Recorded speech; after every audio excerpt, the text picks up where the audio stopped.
এই একটা পাপ যদি কেউ না করে ইনশাল্লাহ সে জান্নাতে যাবে। যতই পাপ করুক না কেন। বাসায় মা বোন যারা আছে অনেকেই দেখা যায় চুলা আশ্রয় চিরুনি পরে গেলে বলে আজকে মেহমান আসবে। কি আসবে আজকে? মেহমান আসবে আজকে বললেই সে বাসা থেকে বের হচ্ছেন, আপনার পাঞ্জাবিটা একটু আটকে গেছে, আপনার স্ত্রী বলছে একটু বসে যান, অমঙ্গল হতে পারে, বসে বাস মুশরিক, শিরক হয়ে গেল। মুসলিম সমাজে রন্ধ্রে রন্ধ্রে শিরক। এখন রাস্তাঘাটে উঠতে বসতে পেপার পত্রিকা খুললেই শিরক। পেপার খুলবেন রাশিফল, সিংহ রাশি কন্যা রাশি, দিনটা কেমন যাবে বিশ্বাস করলেই মুশরিক হয়ে যাবে। রাস্তার পাশে টিয়া পাখি দিয়ে ভাগ্য পরীক্ষা করছে, হাতটা দেখে দেন তো ভাই কি আছে, বললেই শিরক হয়ে যাবে। আংটি বিক্রি করছে, আংটি পরলেই রোগ ভালো হবে, হাতে দিল রোগ ভালো হবে এই উদ্দেশ্যে মুশরিক।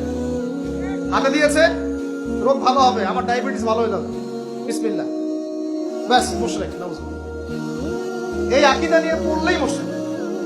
মুসলিম সমাজে অহরহ শিরক আছে।